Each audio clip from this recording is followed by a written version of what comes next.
Capítulo 9. A queda do trono. Dumouriez e os políticos da Gironda imaginavam que iriam conduzir uma guerra concebida segundo a fórmula clássica do confronto contra a Casa de Áustria. Descontavam, portanto, a aliança com a Prússia e a benevolente neutralidade da Inglaterra. Chegaram até a cogitar, por um momento, recorrer à velha receita das diversões orientais, a invasão da Hungria pelos turcos. Foi um erro tremendo. Os pretextos da guerra eram de regime antigo, mas a guerra era revolucionária. É preciso declarar guerra aos reis e paz às nações, exclamara Merlin de Thionville no momento da votação. Eis todo o programa da propaganda armada, a guerra indefinida para a Revolução Universal. Os gabinetes não se enganaram. Em Londres, despediram secamente o enviado francês, Talleyrand. Em Berlim, o rei Frederico Guilherme invocou o Tratado de 7 de fevereiro e se aliou ao imperador. Militarmente, a decepção foi ainda mais cruel. Nada estava preparado. O exército, arruinado por 3 anos de indisciplina e motins, era incapaz de resistir ao fogo. Projetara-se invadir os Países Baixos antes que o exército austríaco se mobilizasse, e para isso, os 2 corpos de Biron e Dillon, vanguarda de Rochambeau, avançaram rapidamente para além da fronteira. Em 28 de abril, ao se depararem com o inimigo, sobreveio o desbandamento. A cavalaria recuou em disparada sem combater. Dillon foi assassinado ao tentar conter os fugitivos. Todo o exército, tomado pelo pânico, fugiu, lançando suas armas ao grito de salve-se quem puder. Por milagre, os austríacos, que ainda não haviam terminado sua concentração, não avançaram para consolidar a vitória. Confiantes no amanhã, perderam um tempo precioso que Lafayette e Luckner, sucessor de Rochambeau, usaram para animar a moral das tropas. Em Paris, todos haviam perdido a cabeça. Maria Antonieta, convencida de que seu sobrinho não demoraria 3 semanas para estar nas Tulherias, lhe comunicava tudo o que sabia das deliberações dos ministros, o segredo de Polichinelo, felizmente. A Assembleia, enlouquecida, se exauria em debates estéreis e violentos, férteis em injúrias e bofetadas. Nos fazem falta grandes traições, dissera Brissot. Em pouco tempo, os clubes espalharam e afirmaram o boato de que o inimigo tinha cúmplices no interior. Aristocratas, generais, eclesiásticos, a corte. Para obter a vitória, era indispensável o extermínio dos traidores. Em 27 de maio, os girondinos fizeram aprovar um novo decreto contra os sacerdotes refratários, para substituir aquele que Luís XVI se recusará a sancionar em dezembro. A todo sacerdote denunciado por 20 cidadãos ativos por não ter prestado juramento, seria ordenada a expulsão do território francês, com a única condição de que os diretórios de seu departamento e distrito não se opusessem. 2 dias depois, em 29 de maio, a Assembleia, para desarmar o rei, decidiu a demissão dos 6.000 homens de sua guarda constitucional e fez comparecer seu chefe, o Duque de Cossé-Brissac, perante o Tribunal Supremo. Por fim, em 8 de junho, como os guardas nacionais parisienses eram partidários da Constituição, ordenou a formação, no Campo de Marte, de 20.000 federados, isto é, 20.000 guardas nacionais dos departamentos, eleitos por seus exaltados sentimentos revolucionários. Esta última medida foi tomada por iniciativa do ministro da Guerra, Servan, que sequer havia avisado o rei de seu propósito. Ninguém mais se preocupava em ocultar a manobra interna. De todos os lados chegavam protestos. A Guarda Nacional Parisiense, parte das seções, Lafayette e os oficiais de seu exército suplicaram ao rei que não consentisse no chamado aos federados. O diretório do Departamento de Paris renovou sua gestão contra a deportação dos sacerdotes. O próprio ministério se dividiu, Dumouriez, Lacoste e Duranton de um lado, Roland, Clavière e Servan do outro. A posição do rei era horrível. Hostilizado e traído por parte de seus ministros, que sem cessar faziam com que seus jornais e amigos o insultassem. Cercado de espiões, separado de seus servidores mais fiéis, que não ousavam se apresentar nas Tulherias, vivia em uma atmosfera sufocante de ameaças e traição. Em frente ao palácio ressoavam gritos de morte. Ora hostilizam um militar, ora um sacerdote. Noutra ocasião, um granadeiro injuriava a rainha como uma vendedora de sardinha. Em pleno conselho, Roland pretendia ler ao rei uma intimação insolente redigida por sua mulher. Dissertação pedante e grosseira, que ele qualificava de austero discurso da verdade, e que concluía com ameaças significativas. A revolução está feita nos espíritos. Terminará a preço de sangue, se a prudência não prevenir as desgraças que ainda é possível evitar. O que poderia fazer Luís XVI? Ratificar o decreto sobre os sacerdotes era condenar a mendicância, a prisão, a deportação, 70.000 padres e religiosos culpados de ortodoxia. Autorizar o acampamento em Paris era colocar seu trono, sua pessoa e sua família à mercê de 20.000 exaltados, escolhidos expressamente pelos clubes e assembleias para lhe fazer força. Mas antes de vetar os 2 projetos, queria ainda dar uma prova patente de sua moderação e boa vontade. Consentiu na dissolução de sua guarda, renunciou a toda segurança que não fosse aquela que a lei e a Constituição lhe concediam. Em contrapartida, Roland, Clavière e Servan, que se recusaram a referendar o duplo veto e tentaram forçar a consciência do rei, foram destituídos em 13 de junho e substituídos por Fuldenses. O próprio Dumouriez assumiu a pasta da guerra, à espera de conseguir um comando no exército. Isso provocou um grande escândalo. Alegava-se que o rei ia concertar um armistício e a paz. Assusta-me essa audácia, escreveu-me Julien. A Gironda, por um momento, se julgou perdida. Por mais que a Assembleia proclamasse que os ministros caídos iam acompanhados da dor da nação, isso não os reintegrava em seus cargos. Para derrubar a resistência do rei, era necessário um motim, uma jornada. Preparou-se no salão dos Roland, Roland não conseguia conter sua cólera por não ser mais ministra, e foi dirigida pelos cabeças profissionais Santerre, um cervejeiro do Faubourg Saint-Antoine, um colosso de voz trovejante, sempre meio bêbado, Legendre, um açougueiro com gestos de assassino, Rotondo, um piemontês que acabaria enforcado por assassinato em seu país, Fournier, o americano, um fazendeiro de Santo Domingo, de rosto lívido e aparência de pirata, e toda uma turba de vagabundos subalternos, desertores, taberneiros, ladrões, sem contar um marquês caído em desgraça. As autoridades municipais não apareceram, mas estavam com a revolta. O prefeito Pétion e o procurador síndico Manuel haviam armado os arredores e distribuído alabardas. O pretexto da manifestação estava bem escolhido. Tratar-se-ia de celebrar o aniversário do jogo da bola. Plantar-se-ia uma árvore da liberdade na varanda dos Fuldenses, e haveria um desfile na Assembleia e diante do rei, após a apresentação de petições relativas às circunstâncias. Para dar mais brilho à manifestação, os peticionários levariam suas armas. No dia 18, antes de partir para a frente, Dumouriez foi se despedir do rei. Vais, pois disse Luís XVI juntar-te ao exército de Luckner. Sim, senhor, e só tenho um pesar, deixar vossa majestade em perigo. Sim, respondeu o príncipe, estou em perigo, em grande perigo. E o diálogo continuou assim. Senhor, não tenho interesse pessoal em falar a vossa majestade como vou fazer. Uma vez afastado de seu conselho, não me aproximarei mais, mas por fidelidade, por adesão a vossa majestade, ouso suplicar que renuncie ao veto. Não me fale mais disso, já tomei minha decisão. Ah, senhor, abusam de sua consciência, levam-no à guerra civil. Temos seus amigos, mais ainda que seus inimigos. Deus é testemunha de que só desejo a felicidade da França. Se todos conhecessem vossa majestade como eu a conheço, todos nossos males acabariam logo. Mas, deixe-me repetir, vossa majestade crê salvar a religião e a destrói.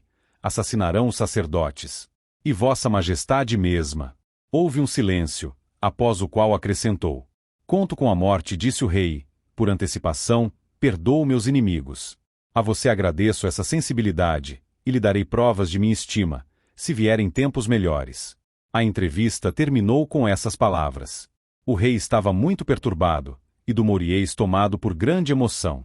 Na porta, o rei ainda o deteve. Adeus, disse que seja feliz. Na manhã seguinte, escrevi a um sacerdote em quem tinha toda a confiança. Senhor meu, venha. Nunca precisei tanto de seus consolos. Acabei com os homens. Meus olhos se voltam para o céu. Anunciam-se grandes desgraças. Terei coragem. Na manhã do dia 20, desde as 5 horas, começaram a se formar os primeiros grupos nos distritos de Saint-Antoine e Saint-Marcel. Lentamente foram aumentando até às 10. Houve hesitações. Algumas seções duvidavam. Repetia-se que Robespierre era contrário ao movimento prematuro.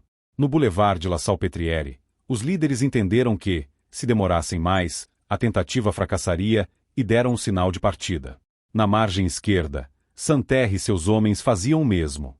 As duas colunas se uniram e juntas caminharam rumo ao centro. Nelas havia pessoas de todas as classes, guardas nacionais uniformizados, carbonários, vagabundos, soldados expulsos de seus regimentos, operários desempregados, homens armados com alabardas, no total, de 8 a 10 mil pessoas, que se excitavam mutuamente com gritos, ameaças e insultos a Messier Veto. À medida que se aproximavam das Tulherias, a manifestação tomava aspecto cada vez mais ameaçador. Eram erguidas placas. No topo de uma alabarda pendia um coração de vitela com a inscrição: Coração de Aristocrata. Finalmente, ao som de redobres de tambores, chegaram ao picadeiro.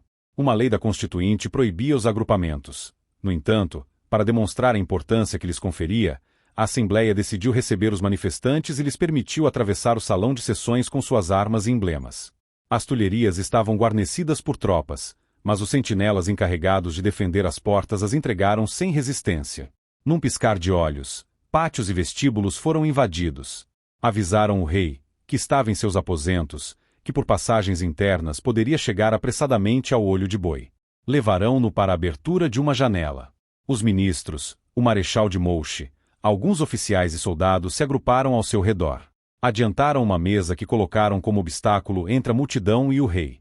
A porta já cedia aos golpes. Quando enfim abriu-se, o povo se precipitou como uma tromba. O desfile durou mais de 2 horas, salpicado por cenas grotescas, quando não odiosas. Em meio aos gritos, alguns indivíduos tentaram golpear o rei com sabres. Os granadeiros os afastaram com baionetas. Outro lhe apresentou um gorro vermelho na ponta de um bastão, e o vereador Mouchet o colocou em sua cabeça. Outro lhe estendeu um copo de vinho, e ele bebeu a saúde da nação. Passaram alabardas e mais alabardas. Sem um pingo de emoção, sem um gesto de concessão ou medo, o rei deixou passar a torrente. Impassível, limitou-se a responder às repetidas intimidações de Santerre e seus tenentes: fiz o que me ordenam a Constituição e os decretos. Essa calma acabou por impressionar. Foram buscar o tirano em sua toca, e encontraram um homem bom, um pouco atrapalhado, de aparência aberta e gestos simples. Às 6 horas, apareceu Pétion. Senhor, disse, acabo de tomar conhecimento da situação em que se encontra. Luís XVI detestava esse ente meloso e falso. É estranho, respondeu. Isso já dura 2 horas. Alguns deputados e soldados abriram caminho. Os manifestantes, em pé havia 14 horas, estavam exaustos. Sob o pretexto de mostrar-lhes o palácio, conseguiram expulsá-los. Às 8 horas o perigo estava conjurado. O rei recebeu os deputados, diz um testemunho, com sangue frio inconcebível. A jornada fracassara. Pela primeira vez, Luís XVI soube resistir. O atentado de 20 de junho indignou quase toda a França.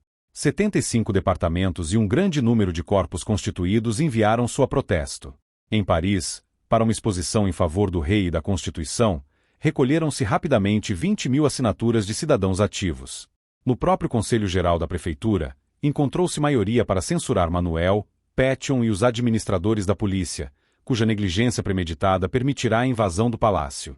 15 dias depois, após uma investigação séria, Pétion e Manuel foram suspensos de suas funções pelo diretório do departamento, que, ao mesmo tempo, denunciou Santerre e seus cúmplices aos tribunais. No dia 28 de junho, Lafayette em pessoa foi à Assembleia e reclamou em nome do Exército medidas eficazes contra a seita jacobina. Sua proposta foi aprovada por 339 votos contra 234.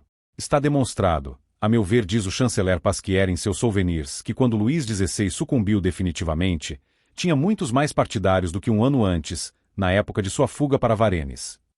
Mas, na política, o número não é nada. A ação é tudo.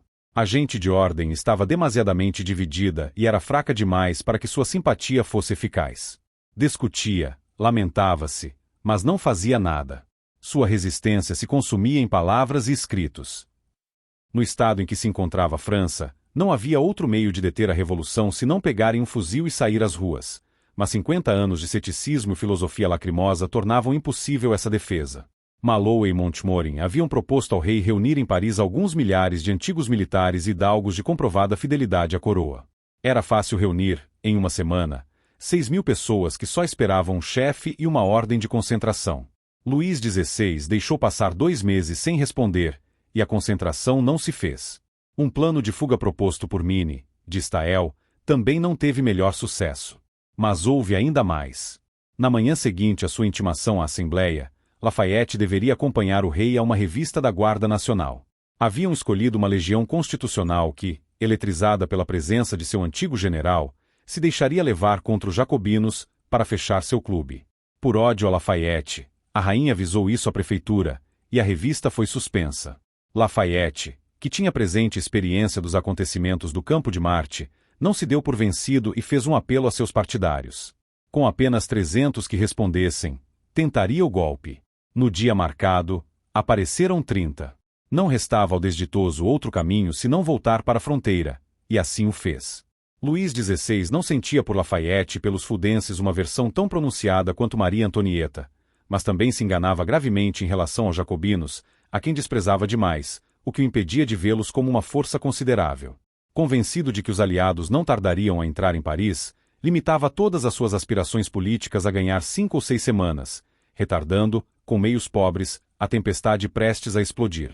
Seu antigo ministro, Bertrand de Molleville, homem corajoso e decidido, mas muito dado à intriga, alimentava nele a ideia de que era fácil comprar os líderes populares e depois fazer com que os paralisassem os outros. Para isso, tanto Bertrand quanto a lista civil gastaram grandes quantias de dinheiro. Danton, Fabre d'Églantine, Santerre e outros receberam sua parte na divisão, mas não mudaram de conduta. Não podiam voltar atrás sem destruir ao mesmo tempo seu crédito. E, de fato, as pequenas traições que lhes era possível cometer para salvar as aparências eram demasiado caras. Nenhuma insurreição, de fato, se preparou com menos segredo do que a de 10 de agosto. Tudo se fez à luz do dia, tudo foi conhecido com antecedência. Em 1º de julho, a Assembleia decreta que as deliberações dos corpos administrativos sejam públicas, o que equivalia a submetê-los à vigilância dos clubes e à pressão das tribunas. Em 6 de julho, dissolve as lideranças das guardas nacionais das províncias e, por esses dias, prepara a supressão das companhias de elite de Paris. Em 15 de julho, despede as tropas de linha de Paris. Em 16 de julho, a substitui por uma gendarmaria composta por soldados e guardas franceses que fizeram causa comum. Com o motim na tomada da Bastilha. Por fim, em 6 de agosto, ordena que a guarda das Tulherias se forme todos os dias com homens pertencentes a 60 batalhões, ou seja, com soldados que não conheceriam seus chefes, sem coesão nem disciplina. Todos os recursos da ordem se debilitam. A defesa vai se desorganizando peça por peça, enquanto, por outro lado, as forças do ataque crescem na mesma proporção. Em primeiro lugar, como em 20 de junho os patriotas da capital não estiveram à altura de sua missão, recruta-se um reforço nas províncias. Os voluntários que se alistaram pelo tempo que durasse a guerra deveriam ser concentrados na retaguarda dos exércitos, no campo de Soissons.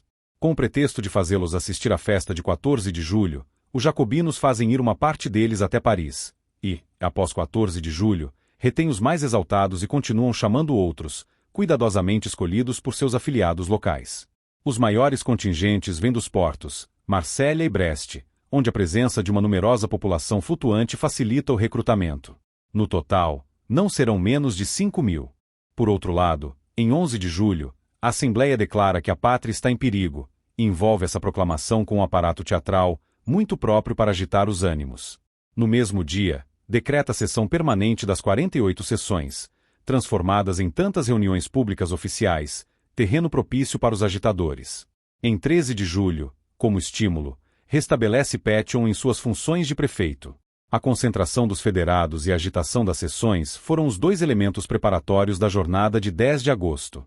Tudo foi dirigido por um comitê de insurreição, presidido pelo padre Valgiois, vigário do bispo de Blois, e onde se encontravam, entre outros, Merlin, de Thionville, Basire, Chabot, Fournier, Chalmette, Santerre e Antoine. Reuniam-se no Sol de Ouro, na Praça da Bastilha, no quadrante azul dos bulevares, ou na casa de Antoine, na rua de Saint-Honoré, na casa do carpinteiro Duplay, hóspede e amigo de Robespierre. Foi Robespierre quem redigiu as petições apresentadas pelos federados para a destituição do rei. Danton descansava, por enquanto, em Arcis, para só reaparecer na última hora. Em 27 de julho, as sessões obtiveram o direito de criar um órgão de ligação, um escritório de correspondência, para o qual Pétion facilitou imediatamente um local na prefeitura. Isso consistia em sobrepor a prefeitura oficial e moderada a outra ilegal e violenta. Instalada nesse lugar desde sua criação, essa segunda prefeitura não tardaria a suplantar e expulsar a primeira. Contudo, as coisas foram difíceis de encaminhar. Apesar da dupla campanha dos federados e das seções, Paris não progredia. Os bairros constitucionais resistiam e, nos outros, a maioria permanecia inativa. A insurreição que deveria estourar em 26 de julho, com a chegada dos de Brest, teve que ser adiada por falta de harmonia e preparação. Uma segunda tentativa, em 30 de julho, com a chegada dos marselheses, não teve melhor êxito. Tudo se resumiu a tumultos em algumas esquinas. Um terceiro movimento, em 4 de agosto, abortou da mesma maneira. Temendo ser arrastados pela revolta que se preparava sem eles, os girondinos faziam esforços desesperados para reconquistar o poder por meios parlamentares. Demitidos os ministros fuldenses, ofereciam-se para substituí-los, e, para inspirar confiança ao rei, esforçavam-se em reprimir a agitação das sessões.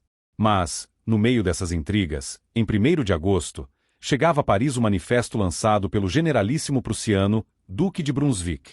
Esse manifesto, redigido por um emigrado, contra a opinião do representante de Luís XVI, Maillé Dupin, foi de extrema imprudência e estupidez. Dizia que todo guarda nacional, todo habitante que ousasse defender-se contra os invasores, seria punido como rebelde. Caso o rei fosse ultrajado novamente nas Tulherias, Paris seria condenada a uma execução militar e a uma subversão total. É senso comum não ameaçar quem não se tem certeza de poder castigar. As bravatas de Brunswick tiveram o efeito esperado. Longe de aterrorizar Paris, favoreceram os planos dos republicanos e facilitaram-lhes o golpe. Em 9 de agosto, pela manhã, chegavam 900 federados a mais. À noite, o comandante da Guarda Nacional, Mandat, chamado à prefeitura, foi destituído e assassinado. Pétion, por sua vez, depois de ter passeado algum tempo das Tulherias ao picadeiro com seu corpanzil assustado e semblante descomposto, prudentemente deixou-se prender pela prefeitura insurrecta e esperava os acontecimentos. Em 10 de agosto, pela manhã, os rebeldes se reuniam e, desde as 6 horas, começavam o bloqueio das Tulherias. O palácio estava defendido por corpos heterogêneos que não podiam ser mantidos em bom acordo sem mandato. 200 ou 300 cavaleiros de São Luís, a paisana, mal armados e sem chefe, 900 suíços chamados de Rueil e Courbevoie, dispostos a morrer em seu posto, mas com apenas 15 ou 20 cartuchos por cabeça, 900 gendarmes comprometidos previamente no motim, 2.000 guardas nacionais, uma parte dos quais, os artilheiros, dispostos a trair assim que soasse o primeiro disparo. Um chefe inteligente teria desarmado e despedido os guardas cuja fidelidade era duvidosa, teria expulsado do palácio todo aquele que vacilasse, e, com os 1.500 ou 2.000 homens restantes, organizado a defesa. Tinham canhões, e, com os guardas que restavam, fuzis e balas suficientes. Atrás dos espessos muros do palácio, era possível resistir ao cerco e até sair vitorioso. Mas não havia chefe. Os ministros ainda acreditavam nas virtudes da Constituição. O procurador síndico do departamento, Roederer, embora fiel monarquista, estava preso à legalidade, e foi quem persuadiu Mandat a ir se deixar assassinar na prefeitura, sob o pretexto de que era por solicitação do prefeito. Os oficiais municipais e magistrados incumbidos do dever de proclamar a lei marcial mostravam apenas confusão. Desmoralizavam as tropas com suas palavras. Perseguiram o rei com seu desânimo.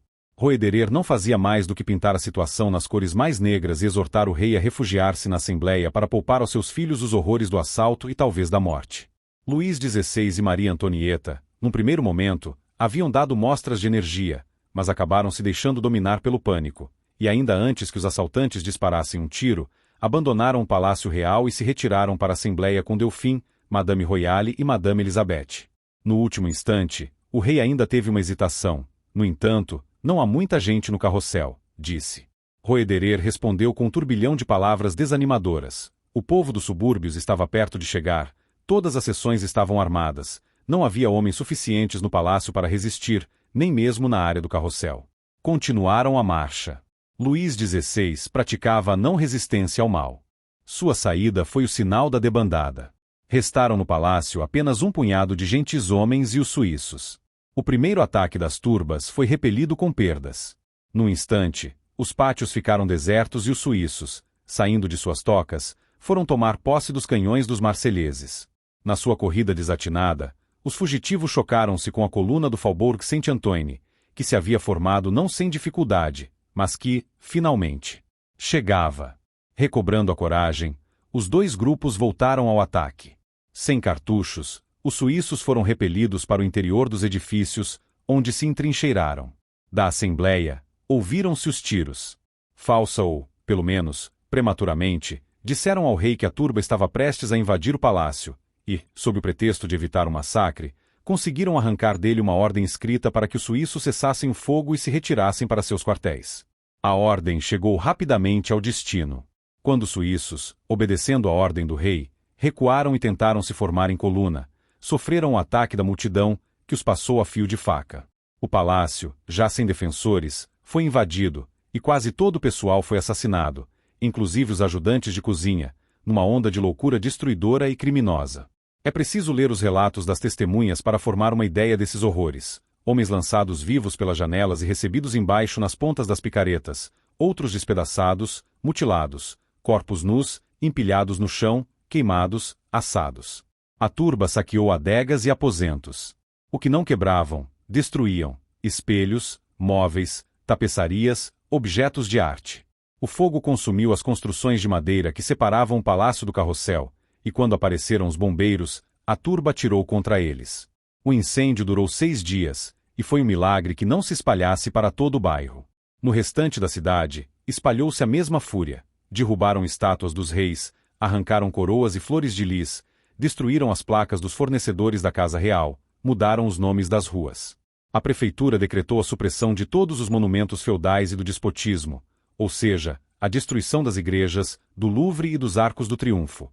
Mas, felizmente, o decreto não foi executado. No total, os realistas tiveram 800 ou 900 mortos e grande número de feridos. Os revolucionários, 376 mortos e feridos, principalmente feridos. Durante essa matança, Luís XVI estava enclausurado na Assembleia. Apenas 1/3 dos deputados estavam presentes. Os demais, aterrorizados, não se atreviam a ir até lá. Essa minoria decretou a suspensão do rei até a reunião da Convenção Nacional, e primeiro decidiu que ele fosse internado no Luxemburgo e, mais tarde, no Ministério da Justiça, na Praça Vendôme. Mas a prefeitura protestou. Ela era vencedora e tinha o direito de dispor dos prisioneiros. Obedientemente, a Assembleia entregou-os, e em 12 de agosto, Luís XVI e sua família foram encarcerados na Torre do Templo. Mais uma vez, como no retorno de Varennes, o poder estava vago. A Assembleia, sempre reduzida a 1/3, decidiu eleger um Conselho Executivo Provisório de 6 membros. Entregou as pastas do interior, Fazenda e Guerra aos bons ministros, Roland, Clavière e Servan. Para negócios estrangeiros escolheu um antigo funcionário de Dumouriez, Lebrun. Para a Marinha, Condorcet indicou um de seus colegas da Academia de Ciências, Monge, um honesto geômetra distraído que, disse Madame Roland, ao demonstrar cortesia, parecia com os ursos de Berna. Por fim, Jacques Danton ficou encarregado da justiça. Fundido em bronze, insensado, canonizado por uma escola de historiadores, Danton passou por 25 ou 30 anos como a mais perfeita encarnação do patriotismo revolucionário e até do patriotismo puro. Para seus fanáticos, ele é o homem de Estado ardente e militarista, que sonha em terminar a obra secular da morta monarquia, dando à França as fronteiras naturais da antiga Gália. O tribuno veemente que lança aos tiranos da Europa uma cabeça de rei, como um luva. O homem audacioso que golpeia com o pé o solo nacional para fazer surgir legiões de voluntários. O demagogo intransigente que encarna a luta sem tréguas contra o inimigo. Isso é a lenda. A verdade é outra. Após longa e difícil investigação, o Sr. Albert Mathiez conseguiu reconstruí-la peça por peça, e suas pesquisas avançaram bastante e estão bem comprovadas, pelo que podemos segui-lo com toda segurança.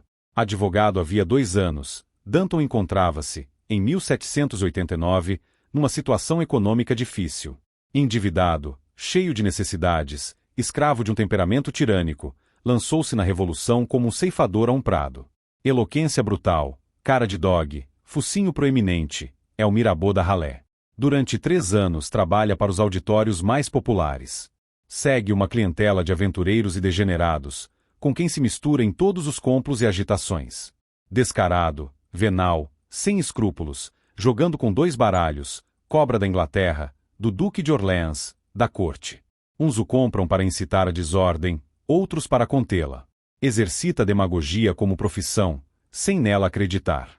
A revolução lhe inspira atos de entusiasmo e energia, mas ele não confia na sua duração e sempre reserva uma rota de fuga.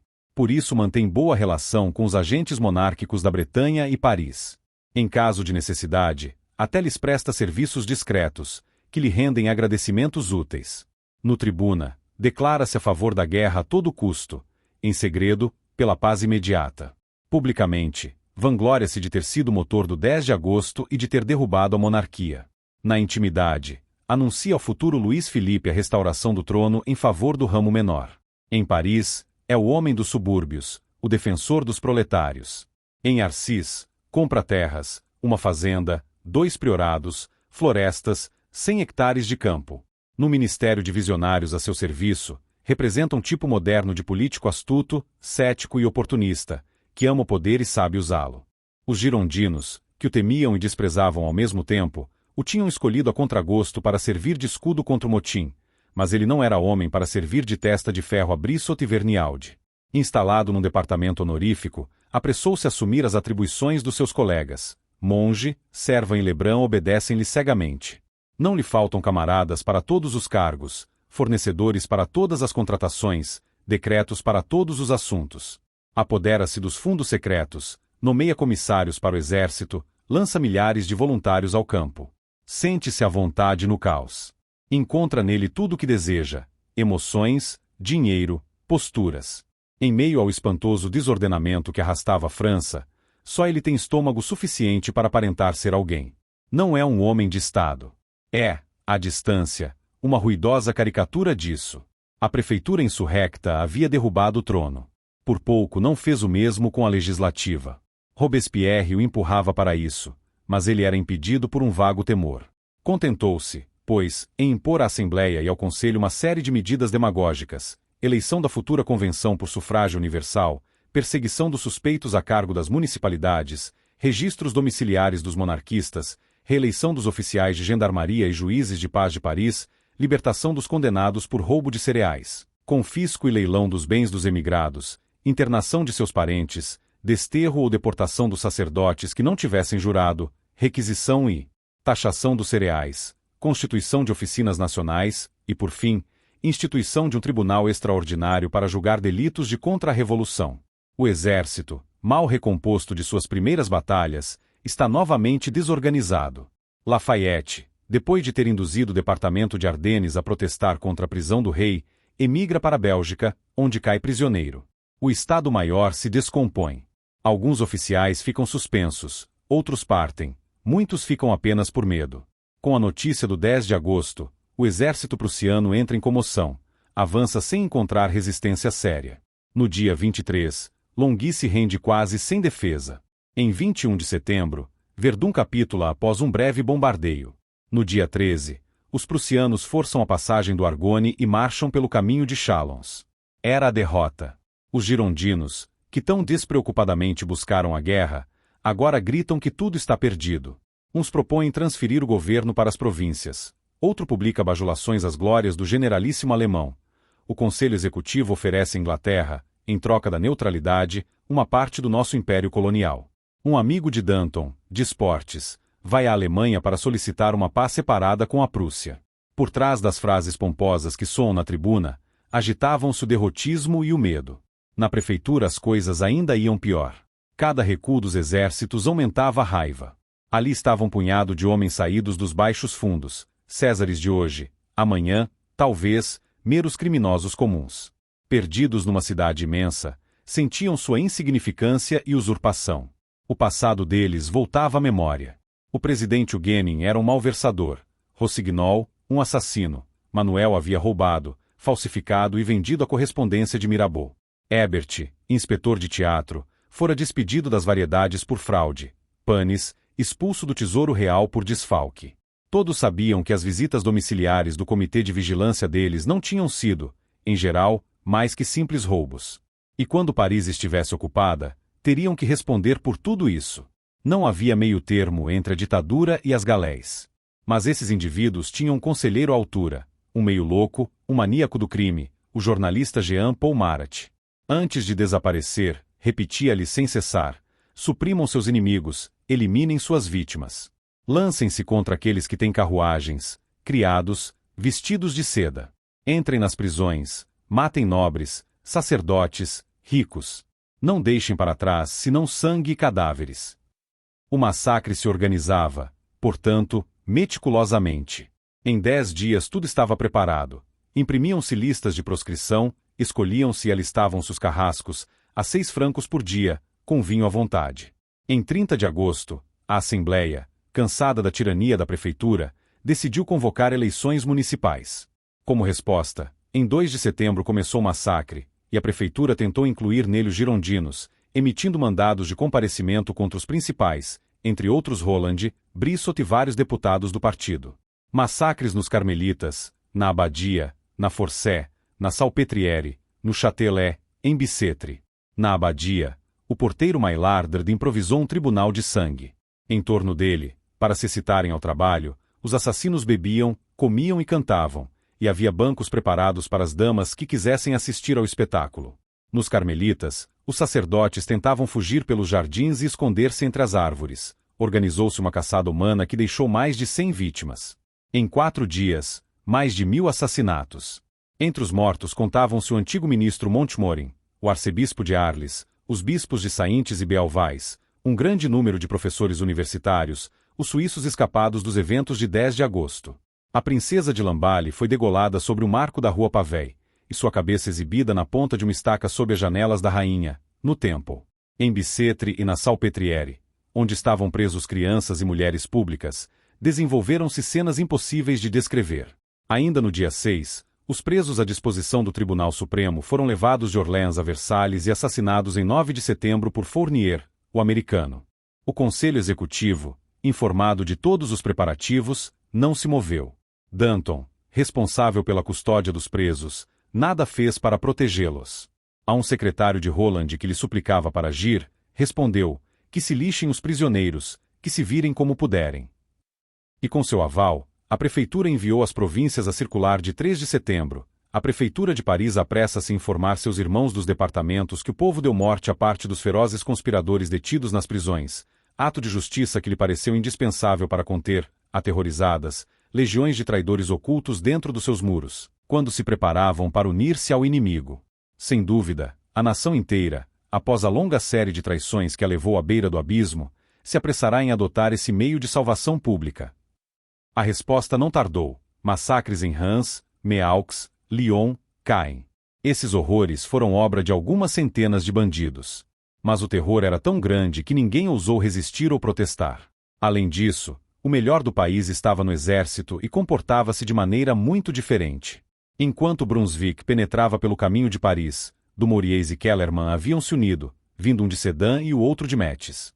Em vez de tentar fechar a passagem ao inimigo, posicionaram-se atrás dele, ao longo do Argonne, como para cortar suas comunicações.